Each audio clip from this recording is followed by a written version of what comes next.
Барлығына сәлем. Жылдар өткен сайын медицина қарқынды дамуда. Дәрігерлер және ғалымдардың ойлап тауып жатқан білімдері адамды таң қалдырмай қоймайды.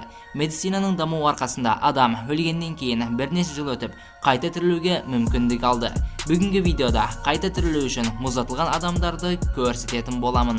Ал сіз видео басталмастан бұрын арнаға жазылып, қоңырауша түймешесін басып қойыңыз. Ендеше кеттік.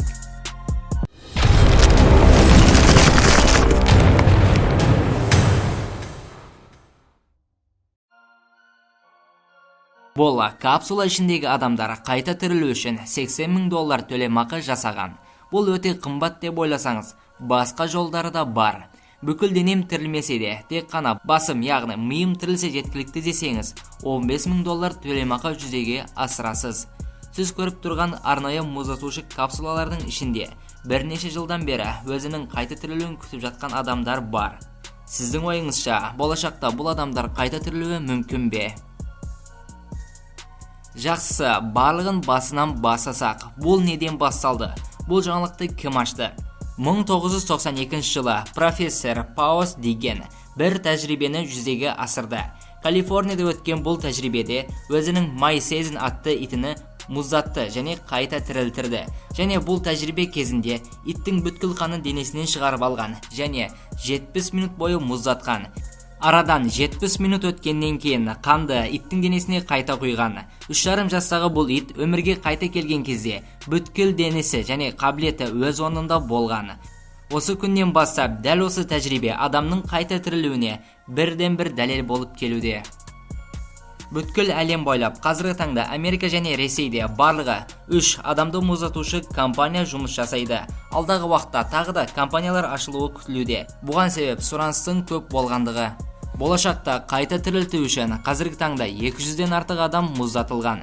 Өлгеннен кейін өзім мұздату үшін төлем жасағандардың саны 2000-нан асады. Бұл адамдардың ішінде атақты америкалық әнші Кинья Вест және Симон Кавелл де бар. Бұл компанияға төлем жасаған адамдарға білек сақинасы беріледі. Ол жерде марқұм өлгеннен кейін оны көмбейтіні және жақпайтыны және де өлгеннен кейін қай жерге алып келетіні туралы жазылған болады.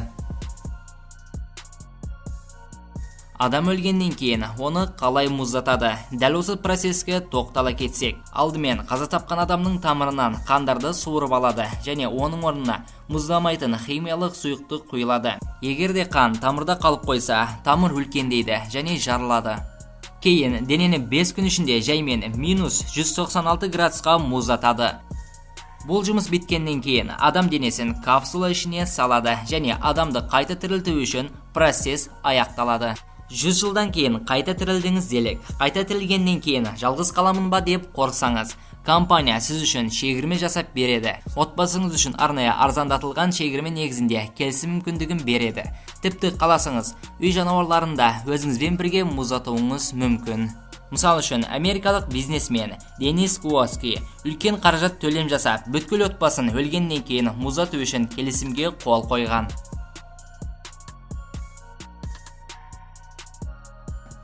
Қайтадан тарихқа оралсақ, бірінші мұздату жұмысы 1967 жылы 12 ақпанда Калифорния университетінде басталды. Бірінші мұздатылған адам Джем Бетфорд атты кісі болды және бұл адам 1967 жылдан бері капсула ішінде өзінің тірілуін күтуде. Уақыт өткеннен кейін компания атақты болды және адамдарды мұздата бастады. Арадан 12 жыл өткеннен кейін күтпеген жағдай орын алды. Жұмысшылардың қателігінен кейін капсула температурасы төмендеген және адамдардың денесі шіри бастаған. Бұндай жағдайдан кейін компания біраз уақытқа жұмысын тоқтатты. Арадан уақыт өткеннен кейін жұмыс қайта басталды. Бұл тәжірибеге діни тараптан қарайтын болсақ, ислам дінінде адам өлгеннен кейін оның рухы денесінен шығады және адам қайта тірілмейді делінген. Басқа діндегілер өлім жаңа өмірдің басталу екенін түсінбейді. Олар үшін өлім тек ащы ақиқат. Не болғанда да бізге өмір беретінде алатында бір Аллах. Достар, видео туралы өз ойыңызды комментарийға жаза кетіңіз. Мен осымен видеоны аяқтаймын. Видео ұнаған болса, арнаға жазылып, қоңырауша түймешесін баса кетіңіз. Сіздермен бірге болған BNKZ арнасы.